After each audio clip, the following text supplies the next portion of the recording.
আসসালামু আলাইকুম। 5 থেকে 10 বছর আগে যদি আপনার ফোন থেকে কোনো নাম্বার ডিলিট হয়ে যায়, সেই নাম্বারগুলো কিন্তু আপনারা আবার ফেরত পেতে পারেন একদম খুব সহজে। এই জন্য অবশ্যই আপনাদের ফেসবুক আইডির প্রয়োজন হবে। আপনাদের ফেসবুক আইডি যত পুরনো হবে তত পুরনো নাম্বারগুলো কিন্তু আপনারা ফিরে পাবেন। দেখা গেছে যদি আপনার ফেসবুক আইডিটা 5 বছর আগে খোলা হয়ে থাকে, তাহলে কিন্তু আপনার ফোন থেকে 5 বছর আগে যে নাম্বারগুলো ডিলিট করা হয়ে গেছিল, ওই নাম্বারগুলো আপনি আবার ফেরত পাবেন। তো কিভাবে আপনারা আপনাদের নাম্বারগুলো ফেসবুক থেকে ফিরে পাবেন সেটা আজকের এই ভিডিওতে দেখাবো। তো চলুন শুরু করা যাক। তো এই জন্য প্রথমে আপনারা চলে যাবেন হচ্ছে আপনাদের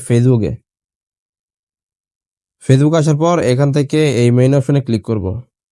ক্লিক করার পর স্ক্রল করে নিচে আসবো। তারপর এখান থেকে সেটিংস এন্ড প্রাইভেসি এখানে ক্লিক করব। তারপর এখান থেকে আবার আমরা সেটিংসে ক্লিক করব।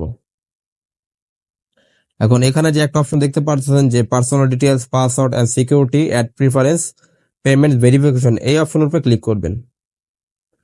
এখান থেকে আপনারা এই যে নিচে একটা অপশন দেখতে পাচ্ছেন যে ইওর ইনফরমেশন এন্ড পারমিশন, এখানে ক্লিক করবেন। তারপর এখান থেকে একবার নিচের একটা অপশন আছে আপলোড কন্টাক্টস, এখানে ক্লিক করবেন। তারপর এখান থেকে আপনারা জাস্ট আপনাদের ফেসবুকটা সিলেক্ট করে দিবেন। তো এখন যদি আমরা স্ক্রল করে একটু নিচে যাই, তাহলে কিন্তু আপনারা এখানে দেখতে পারতেছেন যে আমার ফোন থেকে আমি যেই নাম্বারগুলো ডিলিট করে দিয়েছিলাম সেই নাম্বারগুলো কিন্তু এখানে শো করতেছে। আর এখানে কিন্তু প্রচুর পরিমাণে নাম্বার রয়েছে।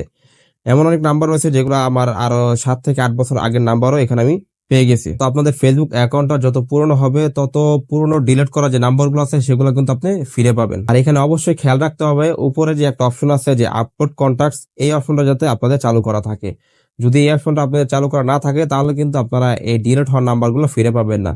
আর যদি আপনাদের এই অপশনটা চালু করা থাকে তাহলে কিন্তু আপনাদের ডিলিট হওয়ার নাম্বারগুলো আপনারা ফিরে পাবেন। এই অপশনটা যদি আপনাদের ফোনে চালু করা থাকে তাহলে কিন্তু আপনাদের ফোনে যখন আপনাদের ফেসবুক অ্যাকাউন্ট লগ ইন করবেন তখন কিন্তু ফেসবুক অটোমেটিকলি আপনার ফোনে যে নাম্বারগুলো আছে সেগুলো কিন্তু ফেসবুক তার আইডিতে অটোমেটিকলি কন্ট্যাক্টগুলো আপলোড করে দিবে। তো অবশ্যই কিন্তু আপনারা এই অপশনটা চালু করে দিবেন। তো আজকের ভিডিও এই পর্যন্ত। যদি ভিডিওটা ভালো লাগে অবশ্যই ভিডিওতে একটা লাইক দিবেন আর চ্যানেলে নতুন হলে সাবস্ক্রাইব করে রাখবেন। ধন্যবাদ।